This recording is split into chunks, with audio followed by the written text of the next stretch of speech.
Chapter 5. A letter from Miss Mina Murray to Miss Lucy Westerner.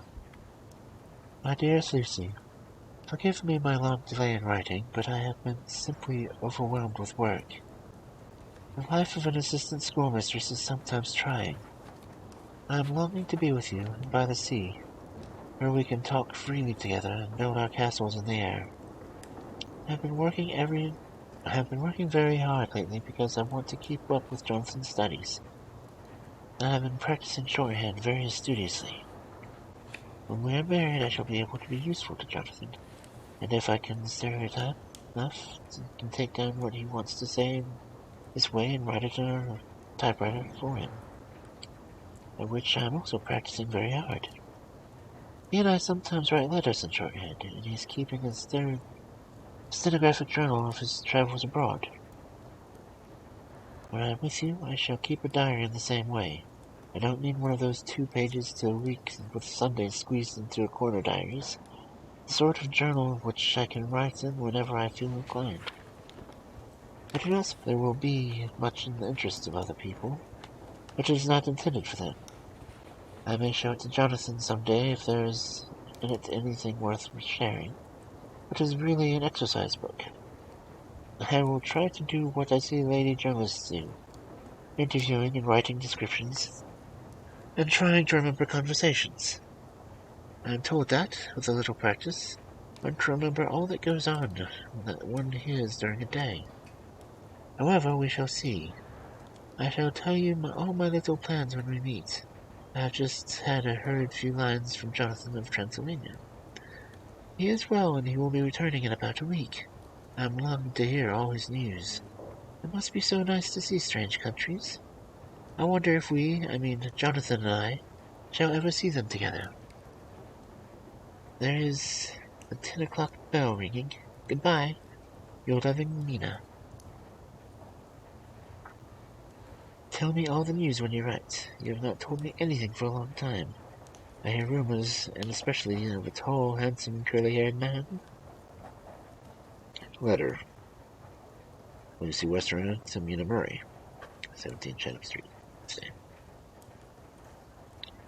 My dearest Mina, I must say you tax me very unfairly with being a bad correspondent. I wrote you twice since we parted, and your last letter is only your second. Besides, I have nothing to tell you. There's really nothing to interest you. The town is very pleasant just now, and we go a good deal to picture galleries and for walks and rides in the park. As to the tall, curly-haired man, I suppose it was one who with me in the last pop. Someone has evidently been telling tales. That was Mr. Holmwood. He often comes to see us, and he and Mamma get along very well together. And they have so many things to talk about in common. We met some time ago, and a man that would do just for you, if you are not engaged to Jonathan. He is an excellent parti, very handsome, well off, and of good birth. He is a doctor, and really clever. Just fancy. He is only 29, and he is an immense lunatic asylum under all his own care. Mr. Holmwood introduced him to me, and he is called here to see us, and often comes now. I think he is one of the most resolute men I ever saw, and yet the most calm. He seems absolutely imperturbable. I can fancy what a wonderful power he must have over his patients. He has a curious habit of looking one straight in the face, as if trying to read one's thoughts. He tries this on very much with me, but I flatter myself he has got a tough nut to crack. I know that comes from my glass. Do you ever try to read your own face? I do, and I tell you it is not a bad study. It gives you more trouble than you can well fancy if you have ever tried it. He says that I afford him a curious psychological study, and I humbly think I do. I do not, as you know, take sufficient interest in dress to be able to describe the fashions. Dress is a bore. That is slang again, but never mind. Arthur says that every day. There, it is all out, Mina. We have told our secrets to each other once since we were sisters and children. We have slept together and eaten together and laughed and cried together. And now, though I have spoken, I would like to speak more. Oh, Mina, couldn't you guess? I love him. I'm blushing as I write, although I think he loves me. He has not told me so in words. Oh, but Mina, I love him. I love him. I love him. There, that does me good. I wish I were with you, dear, sitting by the fire, dressing, as we used to sit, and I would try to tell you what I feel. I do not know how I am writing this letter even to you. I am afraid to stop, or I shall tear up the letter, and I don't want to stop, for I do so want to tell you all. Let me hear from you at once, and please tell me what you think about it. Mina, I must stop. Good night. Bless me in your prayers, and, Mina, pray for my happiness. Lucy. Yes, I do not need to tell you this is a secret. Good night again. Letter. Lucy Westerner to Mina Murray. My dearest Mina, thanks and thanks and thanks again for your sweet letter. It was so nice to be able to tell you and to have your sympathy. My dear, it never rains but it pours. How true the old proverbs are. Here I am, who will be 20 in September, and yet I never had a proposal till today. Not a real proposal. But today I have had 3. Just fancy. 3 proposals in one day. It isn't awful. I feel sorry, really, and truly sorry for the 2 of the poor fellows. Oh, Mina, I'm so happy that I don't know what to do with myself. And 3 proposals. But, for goodness sake, don't tell any of the girls, or they'll be getting all sorts of extravagant ideas and imagining themselves injured and slighted in their very first day at home. They did not get at least 6. Some girls are so vain. You and I, Mina dear, who are engaged and are going to be settling down very soberly into old married women, can despise vanity. Well, I must tell you about the 3. But you must keep it a secret. Yeah, from everyone. Except, of course, to Jonathan. You will tell him because I would, if I were in your place. Certainly tell Arthur. A woman ought to tell her husband everything. Don't you think so, dear? And I must be fair. Men like women. Certainly their wives. Not to be quite as fair as they are, and women, I am afraid, are not always quite as fair as they should be. Well, my dear, number 1 came just before lunch. I told you of him, Dr. John Stewart, the lunatic asylum man, with a strong jaw and good forehead. He was very cool outwardly, but his nervous all the same. He had evidently been schooling himself as to all sorts of little things, and remembered them, but he almost managed to sit down on a silk hat, which men don't generally do when they are cool. And then he wanted to appear at ease and kept playing with the lancets in a way that made him clearly scream. He spoke to me, Mina, very straightforwardly. He told me how dear I was to him, though he had known me so little, and that his life would be with me to help cheer him. He was going to tell me how unhappy he would be if I did not care for him. But when he saw me cry, he said that he was a brute and that would not add to my present trouble. Then he broke off and asked if I would love him in time, and when I shook my head, his hands trembled. And then, with some hesitation, he asked me if I cared already for someone else. He put it very nicely, saying that he did not want to wring my confidence from me, but only to know, because if a woman's heart was free, a man might have hope. And then, Mina, I felt a sort of duty to tell him that there was someone. I only told him that much, and then he stood up. He looked very strong and very grave as he took both my hands in his and said I hoped I would be happy, and that if I ever wanted a friend, I must count on him, one of my best. Oh, Mina dear, I can't help crying, and you must excuse this letter for being all blotted. Being proposed to is all nice and all sorts of thing, but it isn't the all happy thing when you have to see a poor fellow, whom you know loves you honestly, going away and looking all broken-hearted. And to know that, no matter what he may say at the moment, you are passing quite out of his life. My dear, I must stop here at the present. I feel so miserable, though I am so happy. Evening. Arthur's just gone, and I feel in better spirits than I did when I left off, so I can go on telling you about my day. Oh, my dear, number 2 came after lunch. He's such a nice fellow, an American from Texas. And he looks so young and so fresh that it seems almost impossible.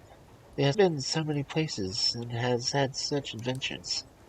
I sympathize with poor Desmondia, when she had such a dangerous steam porter her ear, even by a black man. I suppose that we women are such cowards that we think a man will save us from fears, and we marry him. I know now what I would do if a man wanted to make a girl love me. No, I don't. But there was Miss Morris telling us stories, and Arthur never told any. And yet, my dear, I am somewhat previous. Mr. Quincy P. Morris found me alone. Seems that a man always does find a girl alone. No, he doesn't. Arthur tried twice to make a chance, and I helping him all I could. I'm not ashamed to say it now. I must tell you beforehand that Mr. Morris doesn't always speak slang. That is to say, he never does so to strangers or before him. For he is really well educated and has exquisite manners. But he found out it amused me to hear him talk American slang, and whenever I was present and there was no one to be shocked, he said such funny things. I am afraid, my dear, he has to invent it all, for it fits exactly into whatever else he has to say. This is a way of slang he has. I do not know myself if it shall ever speak slang.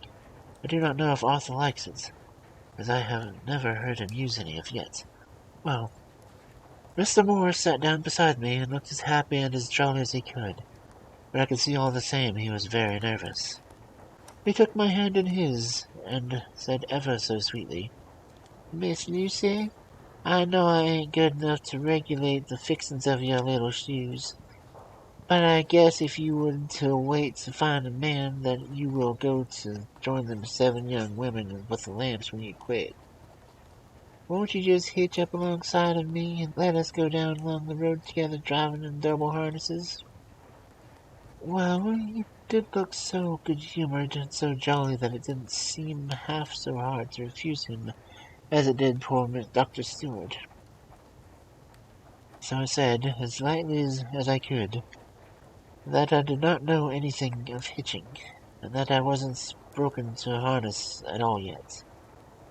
Then he said that he had spoken in a light manner, and he had hoped that if he made a mistake in doing so on the grave, so momentous an occasion for him, I would forgive him. He really did look serious when he was saying it, and I couldn't help feeling a bit serious, too. I know, Mina, you think me a horrid flirt, though I couldn't help but feel a sort of exultation that he was number 2 of the day. And then, my dear, before I could say a word, he began pouring out a perfect torrent of love-making, laying his very heart and soul at my feet. He looked so earnest over it that I shall never again think of a man must be playful always, and never earnest. Because he is merry at times. I suppose he saw something in my face which checked him, for he suddenly stopped, and said with a sort of manly fervour that I could have loved him if I had been free. "Lucy, you are an honest-hearted girl, I know. I should not be speaking to you as I am now if I did not believe you a clean grit, right through the very depths of your soul. Tell me, like one good fellow to another, is there anything else that you care for? And if there is, I'll never trouble you a hair's breadth again." but will be, if you let it be, a faithful friend. My dear Mina, why are men so noble when the women are so little worthy of them? Here was I, almost making fun of this great-hearted true gentleman. I burst into tears. I'm afraid, my dear, you will think this a very sloppy letter in more ways than one. And I really felt very badly. Why can't they let a girl marry 3 men, or as many as want her? Save all this trouble. But this is heresy, and I must not say it. I'm glad to say it, though I was crying. I was able to look in Mr. Morris's brave eyes, and I told him out straight. Yes, there is someone I love, though he has not told me yet that he even loves me. I was right to speak to him so frankly, for quite a light came into his face, and he put out both his hands and took mine.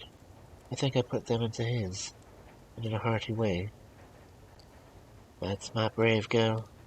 It's better worth being late for a chance winning you than being in time for any other girl in the world. Don't cry, my dear. If it's for me, I'm a hard nut to crack, and I take it standing up. If that other fellow doesn't know his happiness, well, he'd better look for it soon, or he'll have to deal with me. Little girl, your honesty and pluck have made me a friend. That's rarer than a lover, and it's more unselfish anyhow. My dear, I'm going to have a pretty lonely walk this and Kingdom Come. Won't you give me one kiss? It'll be something to keep off the darkness now and then. You can, you know, if you like, for that other good fellow. For must be a good fellow, my dear. Quite a fine fellow, or you could not love him. Hasn't spoken yet. That won me, Mina, for it was brave and sweet of him, and noble, too, to rival, wasn't it? And he's so sad, so I leaned over and kissed him. He stood up with my 2 hands in his, and as he looked down at my little face, I was afraid I was blushing very much. He said, Little girl, I hold your hand, and you've kissed me. These things don't make us friends, nothing will. Thank you for your sweet honesty to me, and goodbye.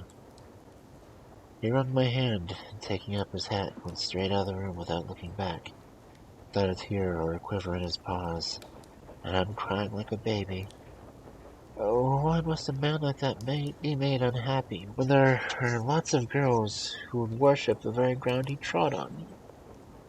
I know I would have if I were free, only I don't want to be free. My dear, this quite upset me, and I feel I cannot write happiness just at once, after telling you all of it. I don't wish to tell you the number 3 till I can be all happy. Ever your friend. P.S. Oh, about number 3. I didn't tell you about number 3, did I? Besides, it was so confused. It seemed only the moments from coming into the room till both his arms were around me. He was kissing me.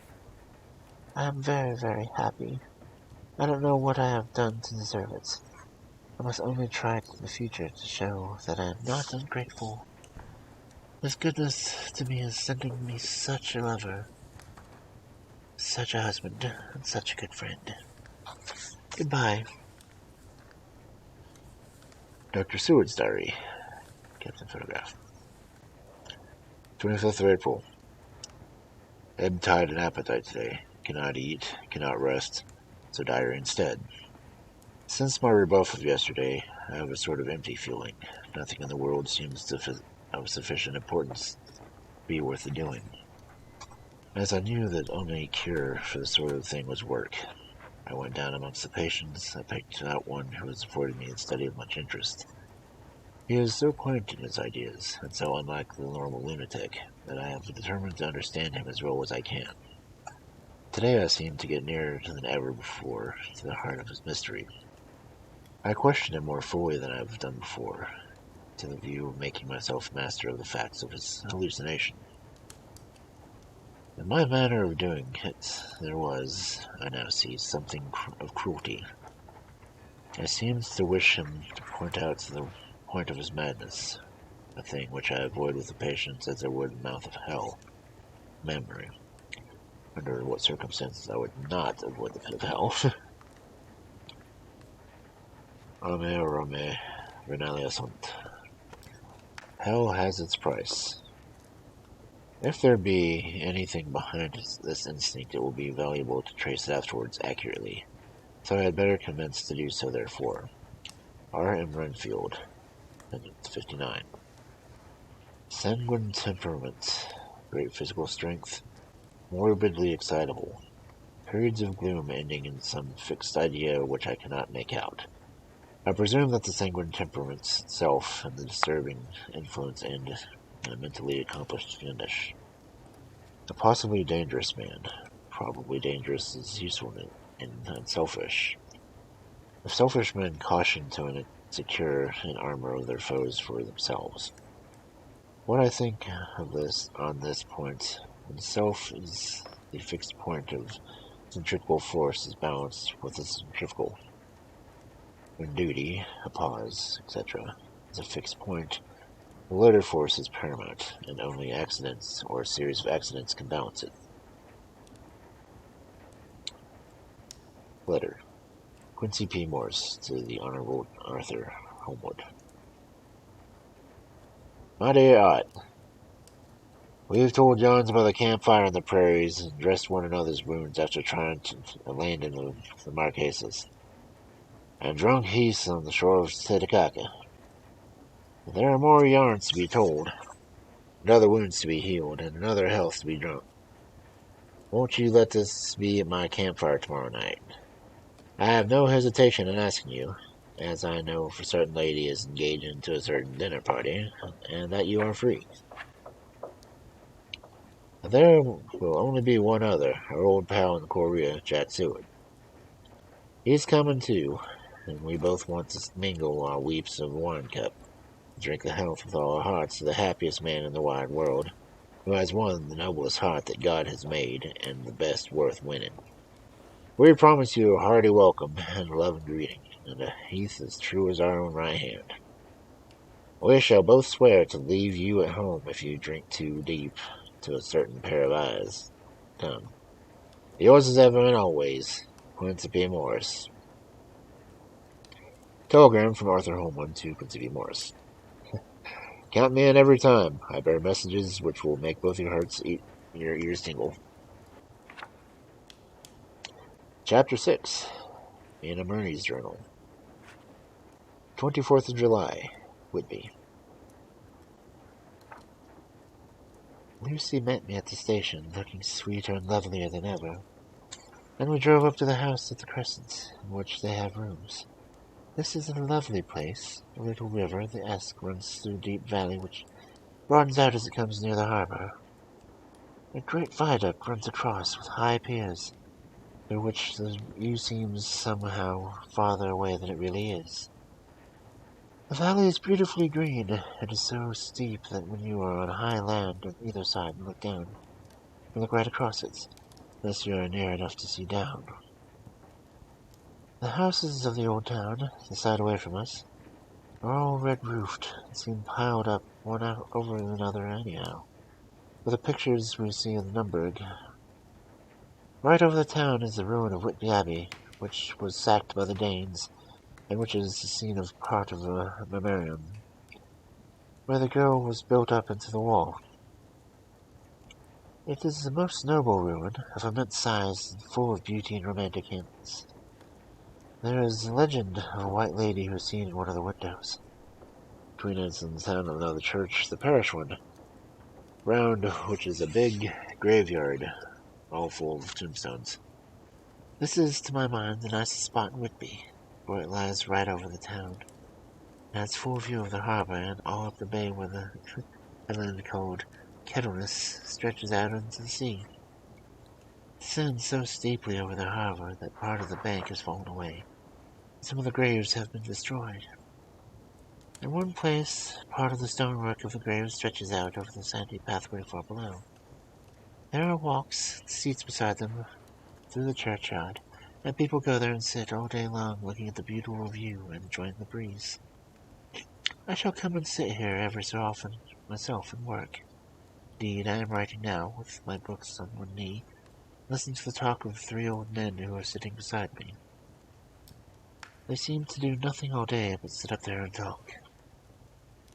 The harbor lies below, with, on the far side, one long granite wall stretching out into the sea, with a curve outwards at the end of it, the middle to which a lighthouse. A heavy sea-wall runs along outside of it. On the near side, the sea-wall makes an elbow, crooked inversely, and it too ends at the lighthouse.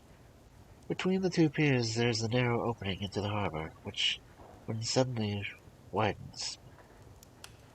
It is nice at high tide, but when the tide is out and all the shoals weigh nothing, there is merely a stream of the Esk running between the banks of sand, with rocks here and there.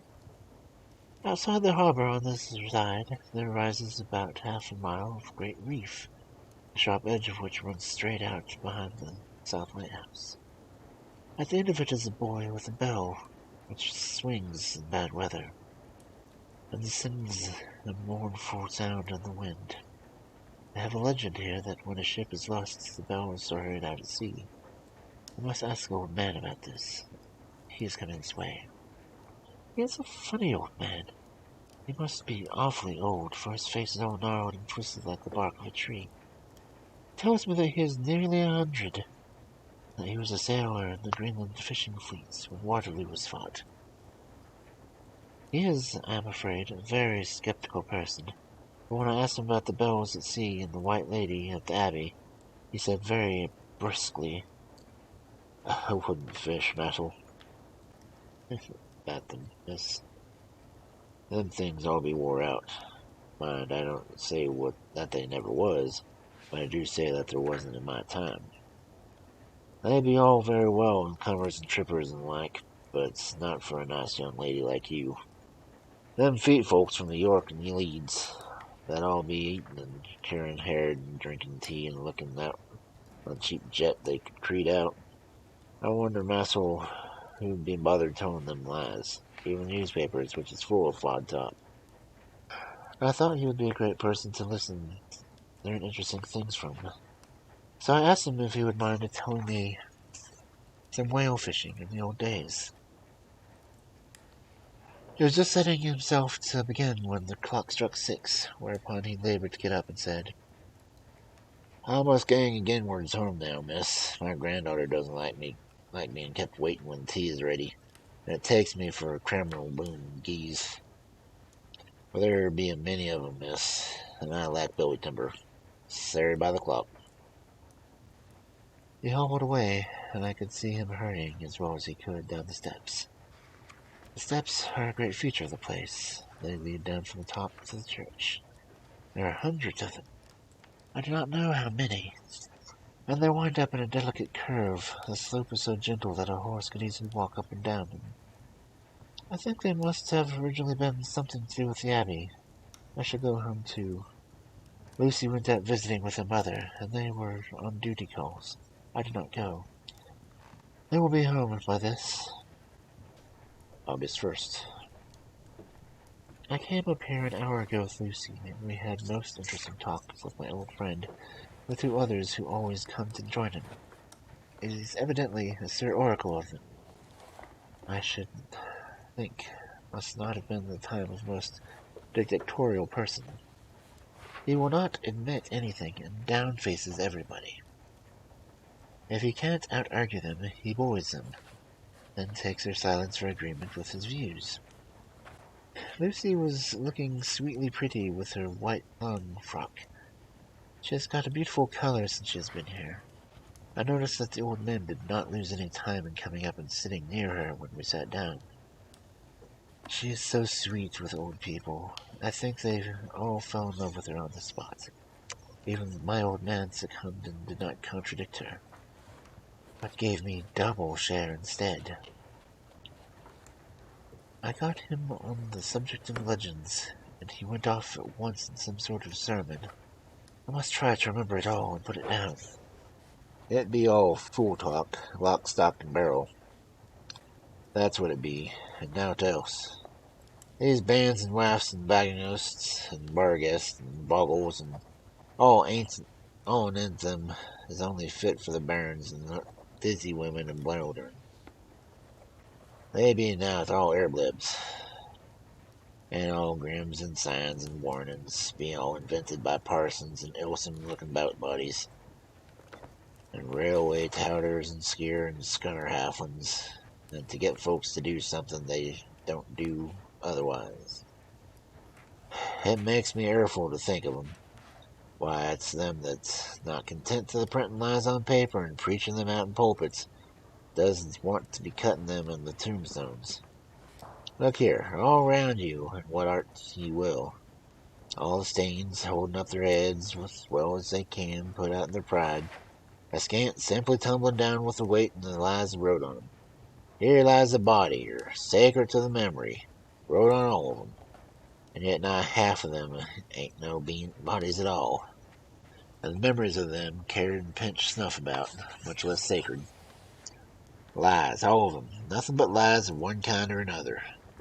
My God, it'll be some scour karma at the day of judgment when they come tumbling in here for their death sarks, all juped up together and trying to drag the tombstones with them to prove how good they was. Some of them in trimming and leathering, with their hands and dozing slip into the line and see that they can't even keep their group up. I could see from the old fellow's self-satisfied air and the way in which he looked around at the approval of his cronies that he was showing off. So I put the word to him to keep going. Oh, Mrs. Wallace, you can't be serious. Surely these tombstones are not all wrong. Yablins. There may be a poorish few of 'em not wrong, saving where they make out the people too good. For where there be folk to do a bone bowl and like to see, if only it be their own. The whole thing be only lies. Now look you here, you come here a stranger and you see all this Kirkgarth. I nodded, for I thought it better to have sense, though I did not quite understand his dialect. I knew it was something to do with the church. He went on. And you can't say it all these sterns and aboon folks that be happening here, snod and snog. I assented again. Then that be just where the lies come in. Why, there be scores of these lay beds that be tomb of old dunk bodybacks and Friday night. He nudged one of his companions, and they all laughed. And Magog, how could they be otherwise? Look at that one. The safest, best in Beerbank. Read it. I went over and read. Edward Spencer, Master Mariner, murdered by pirates off the coast of Andrews. April 1854, 7:30. Then I came back to Mr. Swallows and went on. Who brought him home, I wonder? It's a nap here one. Murder off the coast of Andrews and then you consecrated body lander? Why, I could name you a dozen whose bones in the Greenland of the seas above. He pointed northwards. Where the currents may have drifted them. There be stems about you. You can, with your young eyes, read the small print that lies here. That's Braitwood Lowry, and drew the father, and lost in the best lively off Greenland in 20. Andrew Woodhouse drowned in the same seas in 1777. Or John Paxton drowned off Cape Farewell a year later. Or old John Rollins, whose grandfather sailed with me, drowned in the Gulf of Finland in 50. Do you think that all these men have to make the rush to Whitby's when the trumpet sounds?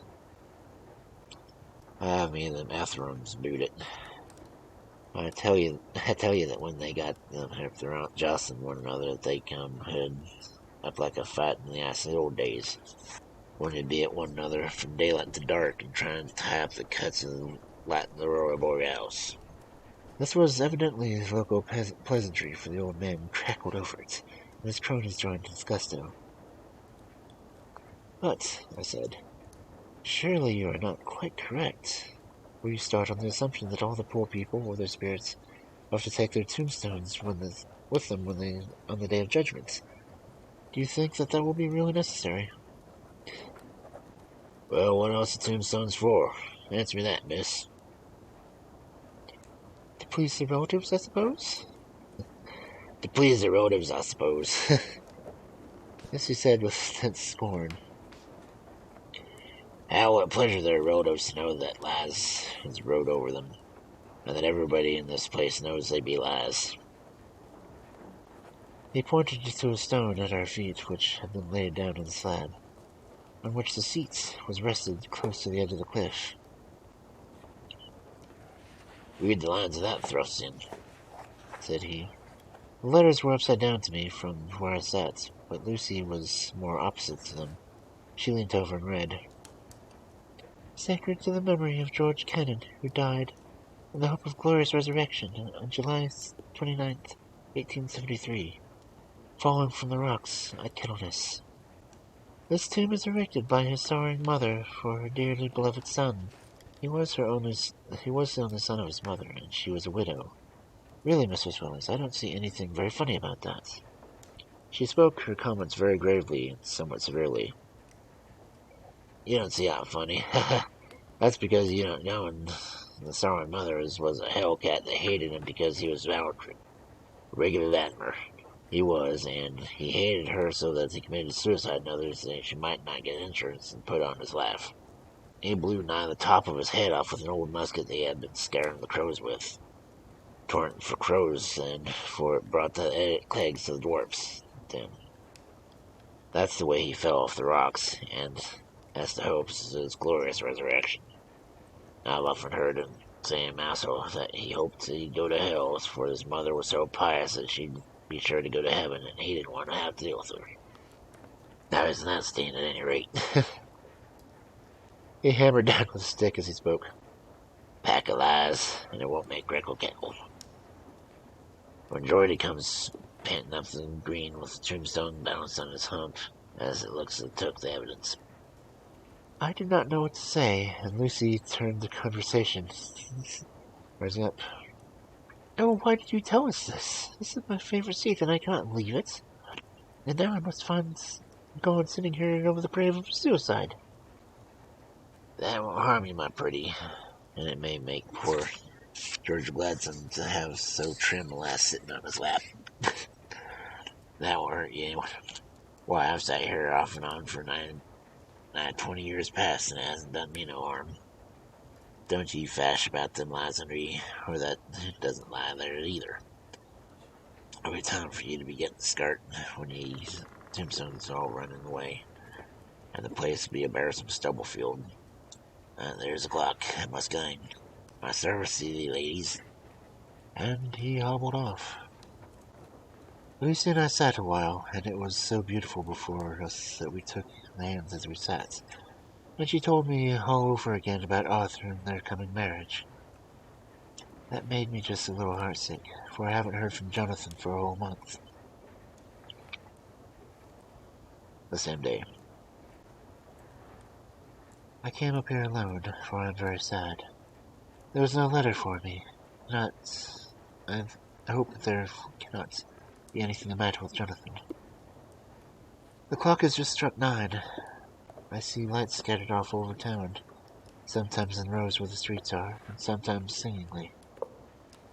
They run about to the esk and die away at the curve of the valley.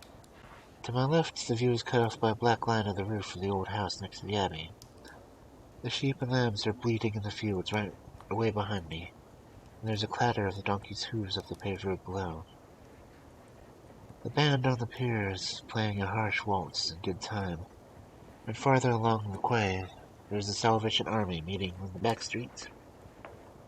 Neither of the bands hears each other, but up here I hear and see them both. I wonder where Jonathan is, and if he's thinking of me. I wish he were here. Dr. Seward's diary. 5th June. The case of Renfield grows more interesting the more I get to understand the man. He has certain qualities very largely developed: selfishness, secrecy, and purpose. I wish I could get at what's the object of the latter. He seems to have some settled scheme of his own, but what it is I do not yet know. His redeeming quality is love of animals, though indeed he has such curious turns in it as I sometimes imagine he is only abnormally cruel. His pets are odd sorts. Just know his hobby is catching flies. He has at present such a quantity that I have myself to postulate. To my astonishment, he did not break out into a fury, as I expected, He took the matter as a simple seriousness. He thought for a moment, and then he said, May I have 3 days? I shall clear them away. Of course, I said that would do. I must watch him. 18th of June. He has turned his mind to spiders now. Has got several big fellows in a box. He keeps feeding them with his flies, and the number of the latter is becoming sensibly diminished, although he has used half his food in attracting more flies from the outside of his room. 1st of July. His spiders are now becoming as great a nuisance as his flies, but today I told him that he must get rid of them. He looked very sad at this, so I said that he must clear them out. Must clear some of them out, at all events. He very cheerfully acquiesced in this, and I gave him the same time as before reduction.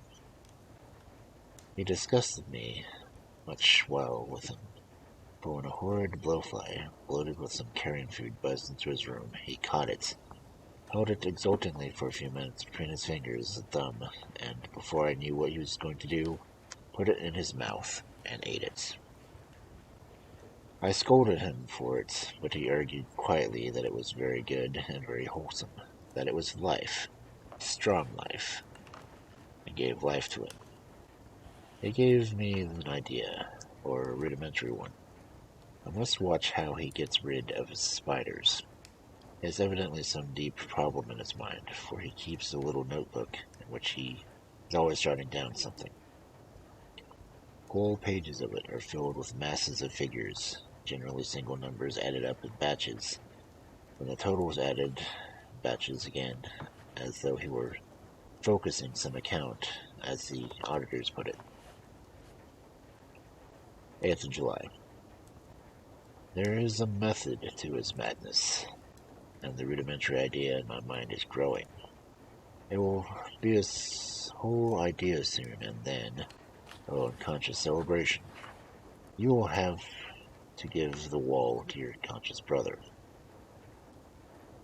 I kept away from my friend for a few days, so that I might notice if there was any change. Things remain as they were, except he has now parted with some of the pets and got a new one. He has somehow managed to get a sparrow, and has already partly tamed it. His means of taming are simple, for already the spiders have diminished. Those that do remain, however, are well fed, for he still brings the flies by tempting them with his food. 19th of July. We are progressing. My friend has now a whole colony of sparrows, and his flies and spiders are almost obliterated. When I come in, he ran to me and said he wanted to ask me a great favor, a very, very great favor, and he spoke fond of me like a dog. I asked him what it was, and he said with a sort of rapture in his voice and bearing, "A kitten. A nice little sleek, playful kitten that I can play with, and teach, and feed, and feed, and feed." I was not unprepared for this request, for I had noticed how his pets went on increasing in size and vivacity. But I did not care that his pretty family of tame sparrows would be wiped out in the same manner as the flies and spiders.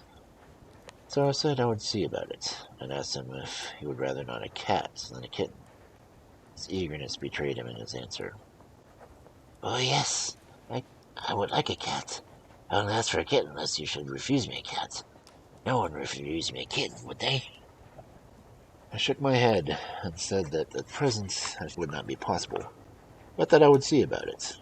His face fell, and I could see a warming danger in it, and then there was a sudden fierce sidelong look which meant killing. The man is an undeveloped homicidal maniac. I shall test him at his present craving to see how long it will work, then I shall know more. 10 p.m. I visited him again, and found him sitting in the corner brooding. When I came in, he threw himself at my knees as before and implored to let him have a cat, that his salvation depended on it. I was firm, however, and told him that he could not have it, whereupon he went without a word and sat down. gnawing his fingers in the corner where I had found him. I shall see him in the early morning. 20th July. I visited Renfield early, before the attendant went on his rounds. I found him up and humming in tune. He was spreading out his sugar, which he had saved in the window, and manifestly beginning his fly-catching again. Then beginning in cheerful and with a good grace. I looked round for his birds, and not seeing them, asked him where they were. He replied, without turning around, that they had all flown away. There were a few feathers in the room, and his pillow had drops of blood. I said nothing, but went and told the keeper to report to me if there was anything odd about him during the day. 11 a.m. An attendant had just been to me to say that Renfield has been very sick and had disgorged a whole lot of feathers. My belief is, doctor, that he has eaten his birds, and that he just took them and ate them raw.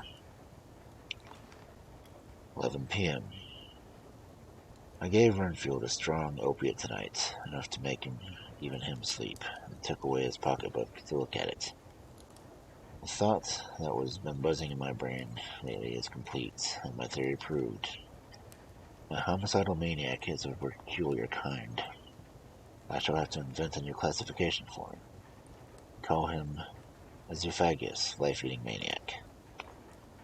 What he desires is to absorb as many lives as he can. He has laid himself out to achieve it in a cumulative way. He gave many flies to one spider, and many spiders to one bird, and he wanted the cat to eat as many birds. What would have been the later steps? It would almost be worthwhile to complete the experiment. I might have done there if there was sufficient cause. Men sneered at vivisection, yet it looked like it looked at its results today. Why not advance science in its most difficult and vital aspects, knowledge of the brain? Had I even the secrets of one such mind? Did I hold the key to the fancy of even one lunatic? I might advocate my own branch of science to pitch a compared to which the burden Sanderson's physiology, with Farrah's brain knowledge, would mean nothing. If only there were sufficient cause. I must not think too much of this, or I may be tempted. A good cause might turn the scale for me. For may not I too be of an exceptional brain congeniality? How well the man reasoned. Lunatics always do within their own scope. I wonder how many lives he values a man, or if only one. I'd close the account most accurately, to begin a new record. How many of us begin new records with each day of our lives? To me, it seems only yesterday that my whole life ended with a new hope, and truly began a new record. So it will be the end until the great recorder sums up and closes my ledger book with the balance of profit or loss. Oh, Lucy, Lucy, I cannot be angry with you, nor can I be angry with my friend whose happiness is yours. But I must only wait on hopeless and work. If only I can be strong enough to cause my poor mad friend here, good, unselfish cause, to make me work, that would be indeed happiness. Mina Murray's Journal, 26th July. I am anxious, and it soothes me to express myself here. It's like whispering to one's self and listening at the same time. There is also something to be shorthand symbols that makes it different from writing. I am unhappy about Lucy and about Jonathan. I had not heard from Jonathan for some time and was very concerned. But yesterday, dear Mr. Hawkins, who is always so kind, sent me a letter from him. I had written asking him if he had heard, and he said that the enclosed had just been received. It is only the date lined from Castle Dracula. He says that he is just starting for home. It is not like Jonathan. I do not understand it, and it makes me uneasy. Then, too, Lucy, although she is so well, has lately taken to her old habit of walking in her sleep. Her mother has spoken to me about it. We have decided that I am to lock the door of our room every night. Mrs. Westerner has got the idea that sleepwalkers must always go out on roofs of houses and along the edges of cliffs, then suddenly waken and fall over in a despairing cry that echoes all over the place.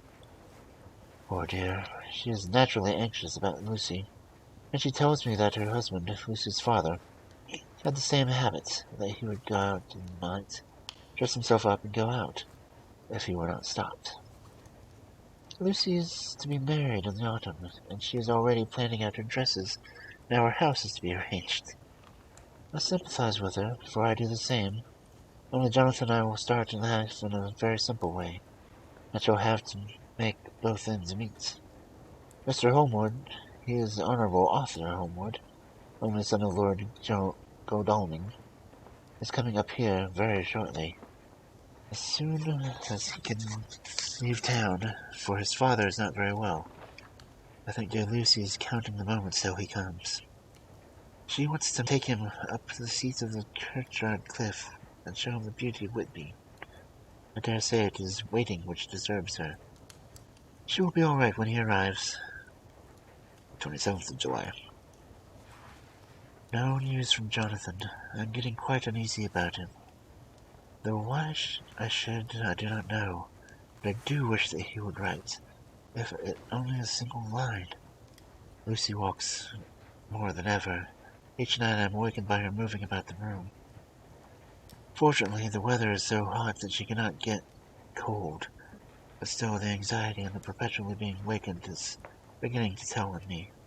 I am getting nervous and wakeful myself. Thank God Lucy's health keeps up.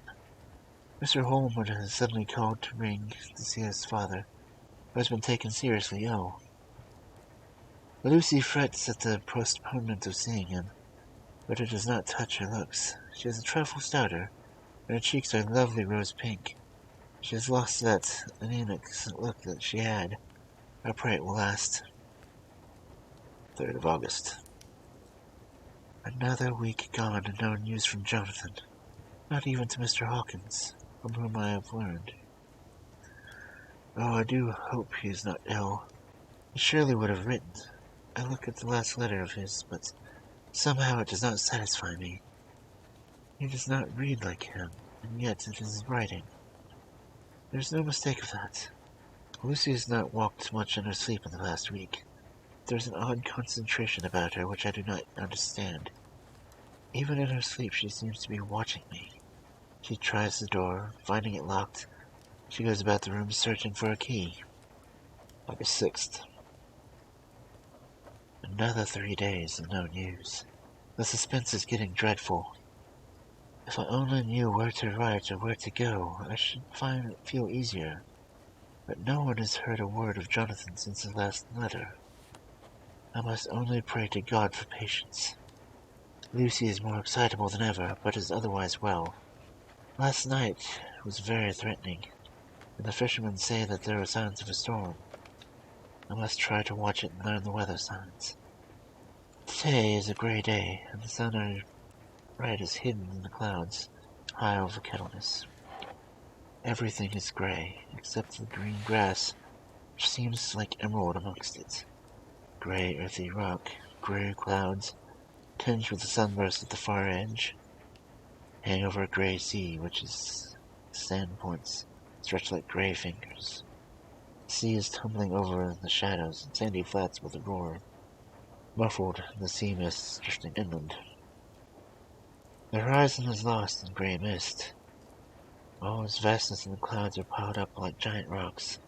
There is a roar over the sea that sounds like some presage of doom. Dark figures are on the beach here and there, sometimes half shrouded in the mist. Seen men walking like trees. Fishing boats are racing for home. And rise, dip, and the ground swell as they sweep in the harbor, bending to the scuppers. Here comes Mr. Swallows. He is making straight for me, and I can see by the way he lifts his hat he wants to talk. I've been quite touched by the change in the poor old man. When he sat down beside me, he said in a very gentle way, "I want to say something to you, miss."